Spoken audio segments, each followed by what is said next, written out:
तो पुण्यात्माओं, ये परम पिता परमात्मा, ये परम शक्ति, ये महान शक्ति, ये सर्वशक्तिमान सतगुरु रामपाल जी भगवान, ये आप और हमारी तरह दिखता जरूर हाड़मास का है, लेकिन ये हाड़मास के नहीं है। ये परमेश्वर हैं। ना सतगुरु जननी जने जाके माना बाप।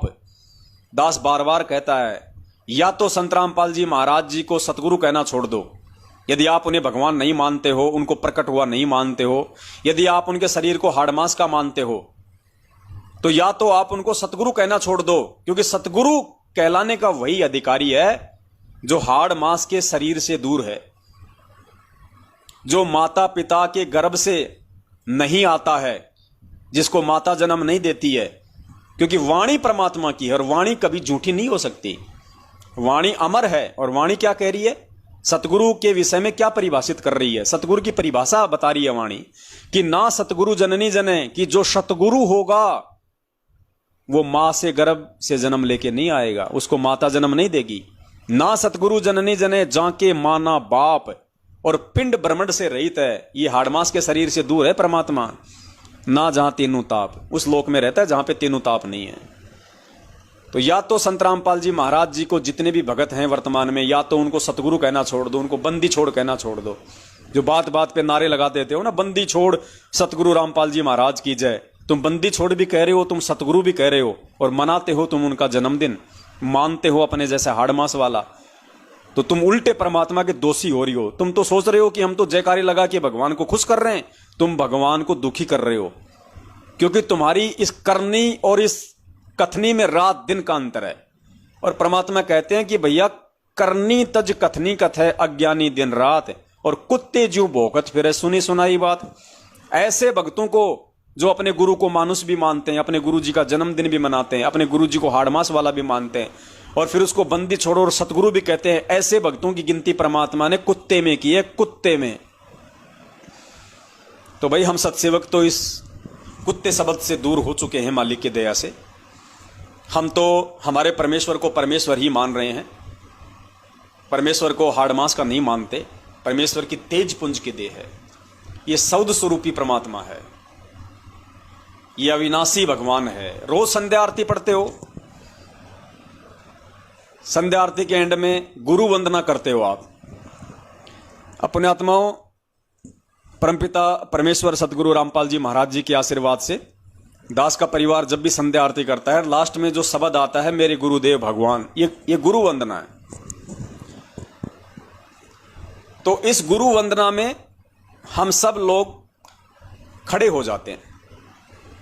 2 4 5 मिनट जब तक ये शब्द चलता है, हम सब परमात्मा की वंदना खड़े होके करते हैं, हाथ जोड़ के, मेरे गुरुदेव भगवान। मालिक की जो वाणी है, दियो काट काल की फांसी, पूरा परिवार परमात्मा की वंदना खड़े होके करता है, क्योंकि ये गुरु वंदना है। दास ऐसे जयपुर में चला गया था।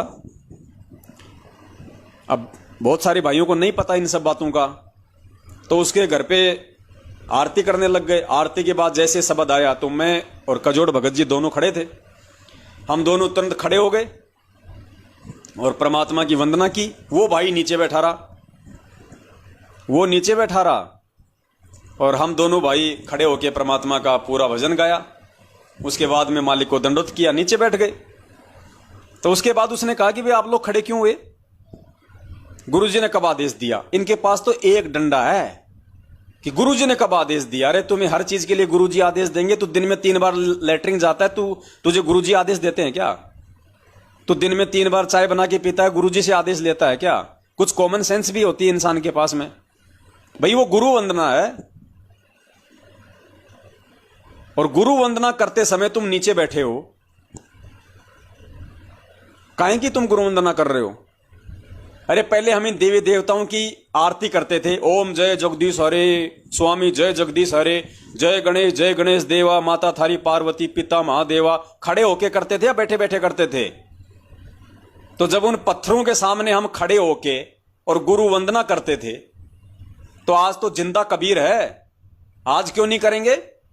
फिर दास ने उसको कहा कि भाई मुझे एक बात बता, जब तू राष्ट्रगान गाता है, जन गण मन अधिनायक जय है, बैठा बैठा करता है या खड़ा होके करता है? बोला खड़ा होके करता हूं। क्यों करता खड़ा होके? क्यों करता है? बोले उसको सम्मान देने के लिए। तो वो राष्ट्रगान तेरे गुरु से बड़ा है क्या, जो तू जन गण मन करते समय तो खड़ा हो जाता उसके सम्मान में? और तेरा गुरु जो तेरे दरबार में विराजमान है, जो पल पल तुझे देख रहा है, उस गुरु की वंदना तू बैठा बैठा कर रहा है। तू काहे का भगत है नालायक? ठीक है, नहीं ज्ञान था जब तक हम भी बैठे बैठे कर रहे थे, लेकिन जब परमात्मा सद्बुद्धि दे दे, किसी एक दूसरे भगत भाई बहन के माध्यम से जब हमें सच्चाई का मालूम पड़ जाए, तो उसके बाद भी क्या बैठे बैठे गुरु वंदना करेगा? सारी आरती में थोड़े तुझे कोई खड़ा होने के लिए बोल रहा है। सारी आरती बैठ के करो, लास्ट का शब्द है मालिक का, मेरे गुरुदेव भगवान दियो काट काल की फांसी। और वो भी बैठे बैठे मांग रहे हो कि मेरी फांसी काट दो। पुण्यात्माओं, जो भगत भाई बहन अभी तक, क्योंकि ये कॉमन सेंस की बातें हैं, ये कोई आदेश नहीं है, और ना गुरु जी आपको आदेश देंगे इस तरह के, ये आपके खुद की सोच की बातें हैं इतना ज्ञान सुनने के बाद। तो लास्ट में संध्या आरती में जो शब्द आता है, मेरे गुरुदेव भगवान दियो काट काल की फांसी, दास का पूरा परिवार, कजोड़ जी का पूरा परिवार, जितने भी भगत भाई बहन हमारे संपर्क में है, दास ने पहले भी एक बार जिक्र किया था, सब हम खड़े होकर गुरु जी की वंदना करते हैं। और दूसरा, हम जो सुबह का नित्य नियम करते हैं, नित्य नियम के लास्ट में जो शब्द आता है, गैबी ख्याल विशाल सतगुरु अचल दिगंबर थीर है, उस शब्द में भी हमने खड़ा होना है। वो भी परमेश्वर की वंदना है, गुरु वंदना है, उसमें भी हमने खड़ा होना है, गैबी ख्याल विशाल सतगुरु में। और उसका तो गुरुजी ने आदेश भी दे रखा है, गुरुजी ने सहमति भी दी हुई है।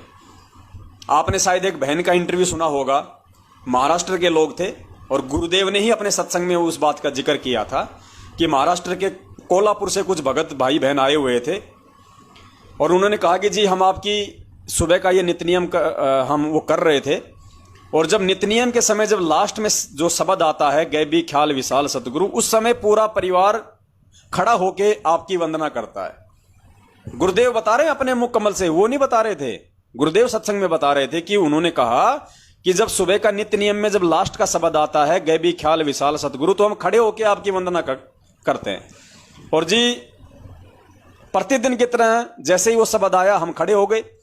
अचानक से हमारा जो सीडी था वो खराब हो गया, पता नहीं क्या हुआ, और एक जगह वो अटक गया, और जो कबीर जी की जो फोटो थी दाढ़ी मूंछ वाली, वो आपके चेहरे पे आके लग गई।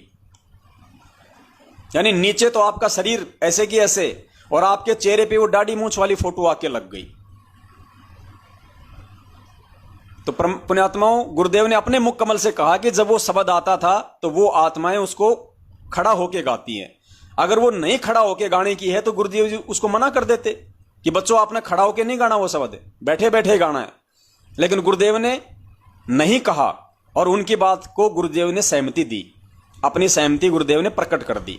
तो उस आधार से, गुरुदेव के उस सत्संग रूपी सहमति के आधार से पूरा परिवार गैबी ख्याल के समय खड़ा होता है मालिक की वंदना में। चमत्कार दिखाते हैं, परमात्मा का सुनाते हैं। अभी चौथा दिन है। एक जो आपने पहले आपको बताया था कि कोल्हापुर के अंदर एक भक्त है हमारे, पूरा परिवार परमात्मा का नाम लिए हुए है, तो उसमें पीछे आपको बताया था कि वो पूरा परिवार उपदेश लिए हुए हमारा, और वो एक सीडी बना रखी है, दास ने सीडी, वीडियो सीडी में भर रखा है, नित्यनेम सुबह का। तो वो वीडियो सीडी लगा करके और टीवी में चला करके पूरा परिवार सत्संग सुबह का नित्यनेम किया करता है। तो वो बता रहे थे कि हम शाम जब पिछले 8 श्लोक रह जाते हैं, गैबी ख्याल विशाल सतगुरु अचल दिगंबर थीर है, भक्ति हेत आन काया धरयाए अवगत सत कबीर है। तो वो जब शुरू होता हम खड़े हो जाते हैं और आदर सत्कार से ये सोचते हैं कबीर परमात्मा सतलोक से आते हैं तभी जीवों का कल्याण करते हैं। कहते हैं हम इतना सुन ही रहे थे, उसी समय इस दास का जो रमे उसमें टीवी पर जो सीडी में चल रहा था ये चलचित्र, उसके ऊपर कबीर परमात्मा का चेहरा आकर के स्थापित हो गया। इतना आपको फोटो दिखाया था, अभी दिखाते हैं। तो उसमें इस दास के चेहरे पर परमात्मा का चेहरा टीवी में आकर के ऐसे चिपक गया। ये तो कंप्यूटर से भी जो है ना मिक्सर से जाकर के बनता है, और वहां टीवी के अंदर परमात्मा सीडी के अंदर बना दिया। तो कहते हैं हमारी आंखों में पानी आ रहा है, हम थर थर कांप रहे हैं, और 25 मिनट तक बहुत देर तक रहा, और उसके फोटो लिए उन्होंने, परमात्मा को पकड़ा, कैमरे में बंद किया, और फिर कहते हैं हमने ही उसको ऑफ कर दिया, नहीं तो वो मालिक का न्यू चेहरा बना रहा। और कितना बड़ा संकेत दिया परमात्मा ने उस सत्संग के माध्यम से। उन भक्तों ने कहा कि जी जब हमारी सीढ़ी अटक गई और आपके शरीर पे कबीर जी की फोटो आके लग गई, तो कितना बड़ा संकेत था संगत के लिए कि संत रामपाल जी महाराज जी के रूप में खुद कबीर परमात्मा है। और फोटो दाढ़ी मूछ वाली इसलिए लग गई क्योंकि संगत उस समय तक, क्योंकि वो काफी वो पुरानी बात है, लगभग 2008 या 6 के आसपास की बात है वो। तो उस समय दाढ़ी मूछ वाले को ही लोग भगवान मानते थे, कबीर जी मानते थे, गुरु जी को तो संत मान रहे थे, अपना गुरु मानते थे। ये तो आज परमात्मा ने दया की है, जो साथ संगति के माध्यम से हम लोग जान पाए हैं कि गुरु कौन है, परमात्मा कौन है। इस भेद को आज परमात्मा ने मिटाया है। तो उस समय वो लोग दाढ़ी मूछ वाली फोटो को ही कबीर जी मान रहे थे।